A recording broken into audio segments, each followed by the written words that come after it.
Hello everyone, welcome to Painting Crafty, and today I'm going to be creating a little whimsical side of autumn with some textured sunflowers and a crow full of character. Today I'm a part of a YouTube collaboration with a bunch of my friends, and I'll give you that information a little later on. Well, let's get started. I can't wait to show you how I put this fun little autumn piece together.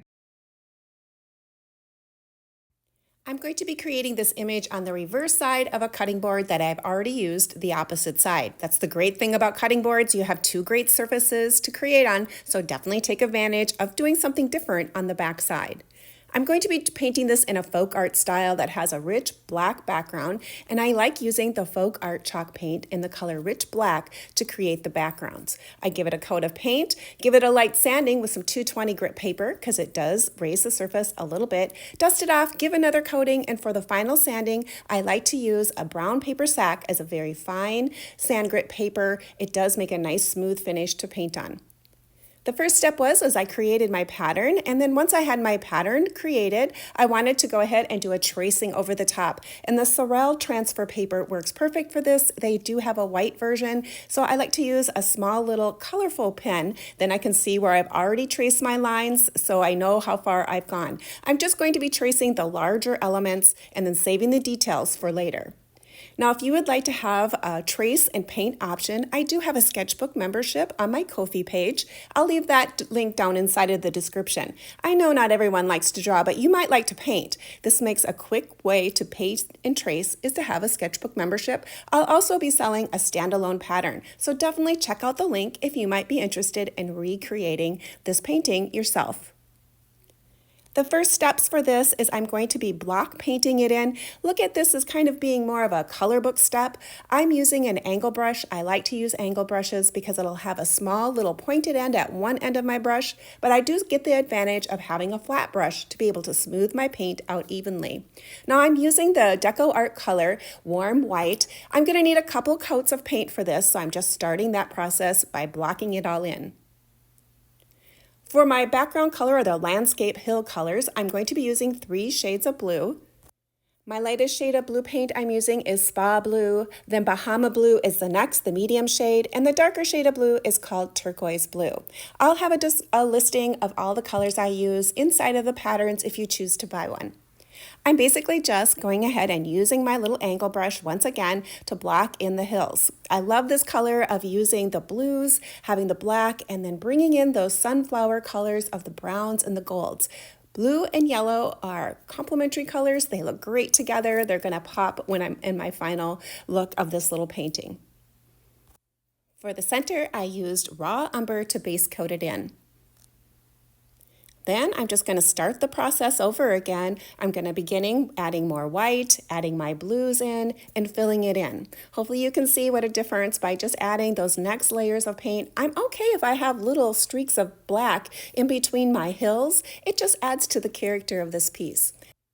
On this step, I'm going to start to add some dimension to my hills by using a color blending technique of loading my brush with whatever the primary color was that I painted my hill in, and then tipping my brush in an opposite color that would be darker to add the shadows. For that very dark turquoise area, I'm going to be using the color Admiral Blue inside of the Apple Barrel paint line, and I'm going to be adding those shadows of the dark blue. And on my lighter hills, I use the Bahama Blue, and on that Bahama Blue area, I use the turquoise blue for my shadowing color.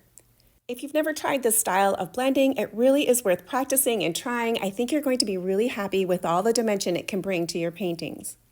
Now, to bring the center of that sunflower to life, I needed to add a few more dimensions of color. So I'm going to be bringing in more of a rusty color called Burnt Sienna, and then a highlight color called Cocoa. And I'm going to be just dipping my brush randomly and turning my brush back and forth to create those little irregular patterns on the inside. Now I wanted to turn my attention to creating some dimension on my little crow.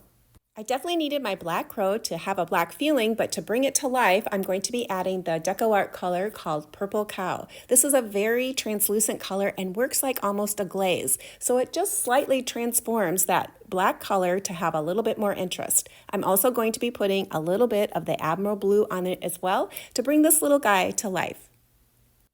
For his beak, I'm going to be using the orange color called Spice Pumpkin, and I will be adding a little gold color in there and the apple barrel paint called King's Gold. So the combination of those two colors will help bring the dimension to his beak. Up next, I'm going to be painting the sunflower petals. I'm going to be using the same colors I've already used on my beak and on the center of my sunflower. So I already have them on my palette, and I'm going to be switching to a round brush, a number 6 round brush, because I can get a nice little pointed tip on the end of my brush, and that's going to help when I'm painting these sunflower colors. I'm going to be base coating it first using that yellow color, the King's Gold, making a layer of that color first. Now it looks kind of green because it's going over the black, and that's definitely why you're going to need to add multiple layers. But I'm going to be using that same dirty brush technique of adding my colors on, not rinsing my brush out in between as I'm switching colors. I'm just layering them on as I go.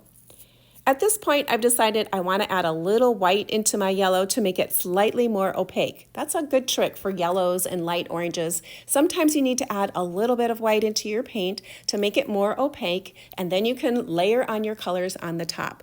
Having that black underneath does affect those translucent colors. So sometimes by adding a little bit of white, you can end up getting more of that pop of color that you're looking for.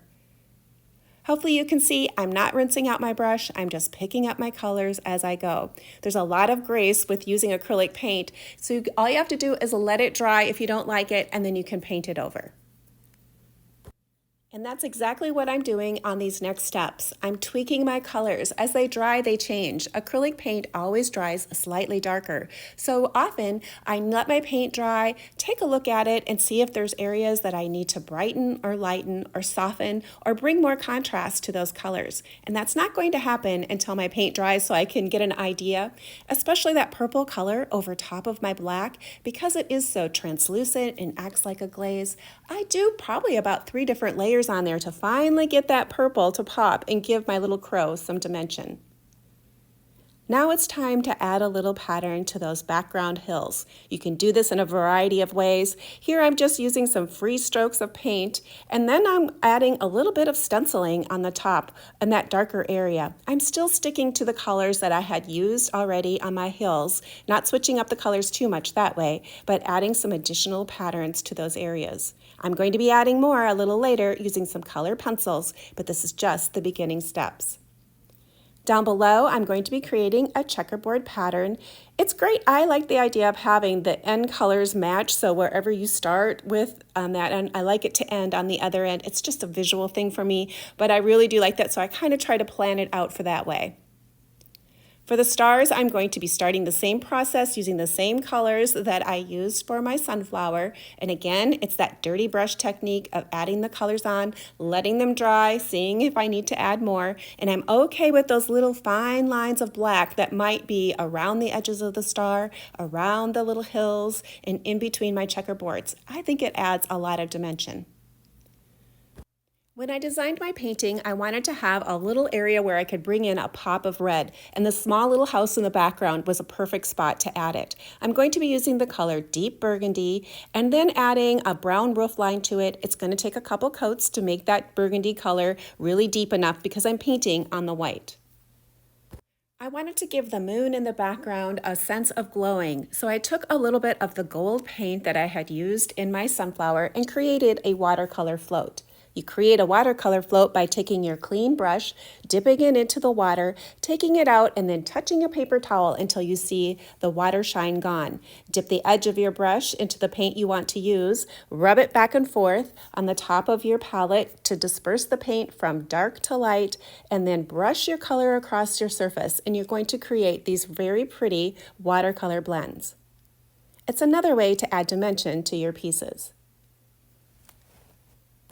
I wanted to take a moment to thank our hosts today, Brenda and Krista, for hosting today's First of the Month collaboration. You're going to find the links to their channels inside of the description box, as well as a playlist of all the other videos that have been contributed for today's First of the Month collaboration. And the theme this month is fall. So anything fall is a go. So you might want to check it out. I'm sure you're going to be inspired to create something fun for this upcoming fall season.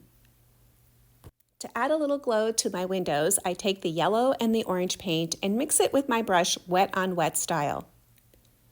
To add the next layer of texture to my sunflower, I take my end of my paintbrush, tap it into my black paint, and add little dots around the petal and the inside of my flower area. It's a great way to add texture, and it makes the perfect little round dots. I'm going to use the end of my paintbrush as well to create my crow's eye.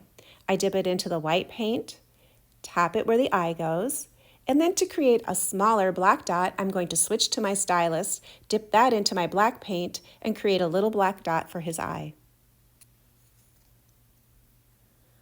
Those dotted areas do take a little bit more time to dry because the paint is so much thicker. I'm going to set my piece aside and move on to creating my sunflowers that are in the background. I wanted to make this a mixed media piece, and so this was a perfect opportunity to do more of a paper applique process. To begin the paper applique process, I traced around my larger elements on tracing paper individually. So the circle of my sunflower was one piece, the petals were traced out in another, and the leaves were traced separately. And now I'm going to begin the small little tearing of pieces of paper and gluing them on to the larger pieces. Now I don't have to worry about being exact and getting all my pieces onto just where I want the points of my sunflowers or the tips of my leaves, because what I'm going to do is glue these on using my Liquitex glue, which is my favorite. It dries very matte and it doesn't dry sticky, but you can see how you can see the traced areas underneath. So I'm going to go ahead and just lay and build the colors up on the front of my tissue paper where I had originally drawn it. Once it completely dries, I'm going to take my little fussy cut scissors and cut around those little drawn images that I had originally done. And because they are drawn and I cut around the bigger images, I have those little tiny pieces of paper, which I wouldn't be able to just cut out and actually make a sunflower out of or a center out of, but I can do it this way by having a larger piece and then cutting it out into a smaller one.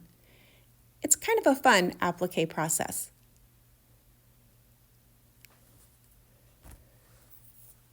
I take another check for my landscape background to see if I need any more dimension, and I decided I wanted to add a little bit more dimension on that Bahama blue, so I added some more turquoise color there, and I added a few more color floats around the petals of the sunflower to help it make it look more dimensional and not just a flat painted sunflower on the front of my landscape.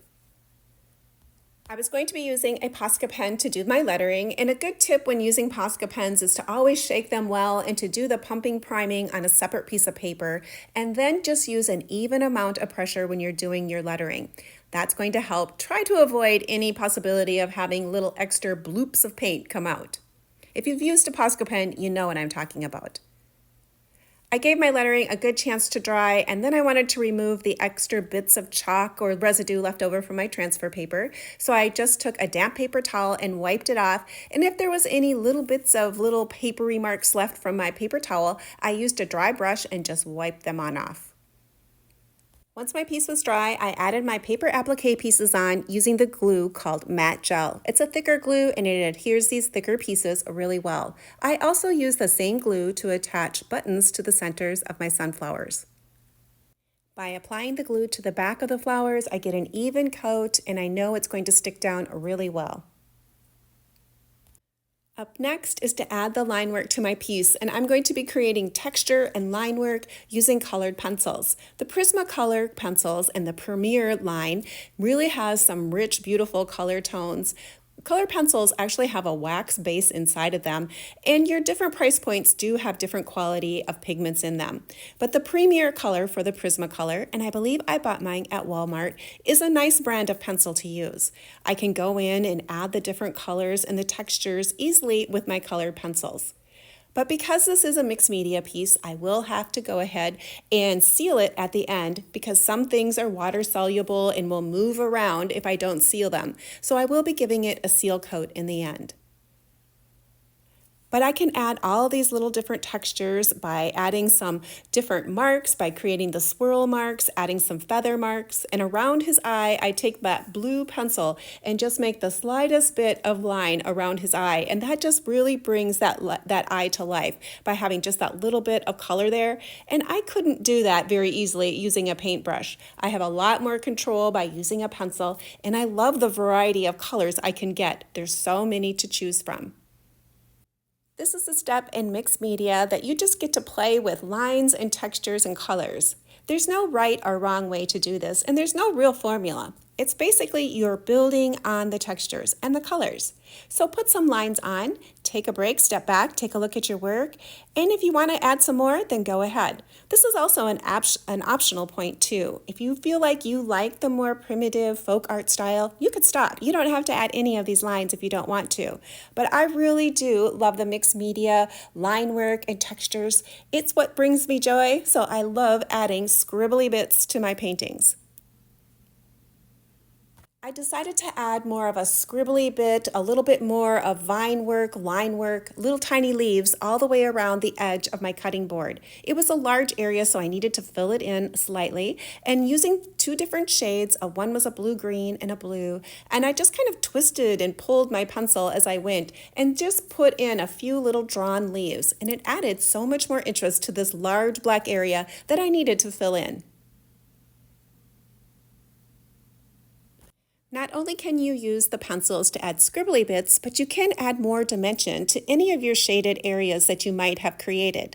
I'm adding a little bit more gold and orange to that edge of that moon just to bring the glow to those elements. I'm also going to be scribbling in the color a little darker for my stars and adding more interest that way.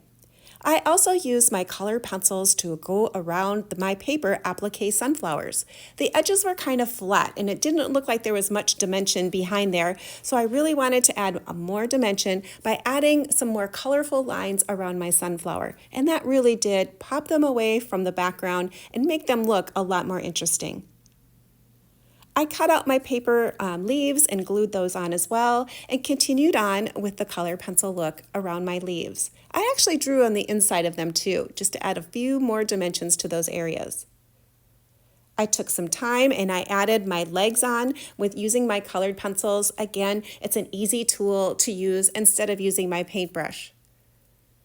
I added a few more dimensional lines to my crow, added some slight little patterns, some little checkered patterns on there, and created little dash marks on his head just to add those little subtle patterns to him.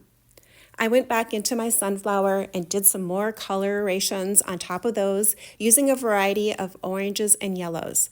I also took my white pencil and added just little sparkles of white here and there. I did switch to my Kimberly 9XXB pencil. If you follow along with me, you know this is one of my favorite pencils to use. It's a graphite pencil, but you can get some very deep, dark, rich quality of almost like charcoal using it. It's one of my favorites. I do have links down in my description box for all of the different line making tools that I use today. I use this pencil too to sign my name at the bottom. I often sign in pencil. I just like the look of it better. And as the final touch, I take some heavy grit sandpaper and I sand all the way around my edge. Once I have the edges all sanded and I love the look of it, it's just kind of a nice subtle wooden feeling at the edge, and I'm going to be seal coating it using some matte varnish. The matte varnish I like to use is the Rust-Oleum 2x clear and the matte finish. I always use this finish. I love that matte look in the end. I added a couple pieces of fabric that were both coffee stained. One is a red and white ticking and the other is a kitchen towel. I just tied them in a knot and then cut them at various lengths. After I had the ribbon in, I decided I wanted to do one more step. I decided I wanted to take that lettering just to the next level. I took the same oranges and gold colors that I had used on my sunflower, and I went in and I did some scribbling in the white area. I just thought this made my lettering look so much more interesting than just having the white. Nothing was plain white on my painted areas, so I felt by just leaving my lettering white, it looked too stark and it didn't look finished. So by adding these next layers of colored pencil to my lettering, I thought it finished it off really well. You'll have to let me know in the comments if you think it was a good choice or not. Well, let's take a look at what this looks like hanging in my studio. I'm starting to get a nice collection of cutting boards. All of these cutting boards I purchased at Walmart and have made them into a variety of things. I have done this gingerbread one, the snowman one, and now this festive little autumn painting. I love how they're all turning out, and I really do like the idea that you can use both sides. I'm hoping you can see the textures of the paper, the additions of the textures, and all the line work really make a difference for this piece. If you're new to my channel and you like doing art and crafts, come on over and see what I'm doing. I'd love to have more creative friends join me. Leave me a thumbs up, give me a comment. It really does help my channel grow. If you enjoyed this video, here's another one you might want to check out. And here's a clickable link to my Ko-fi shop where you can find the pattern for this autumn piece, as well as check out my sketchbook membership. Well, thanks for joining me today, and hopefully you'll come back and join me again, and perhaps next time you'll paint right along with me.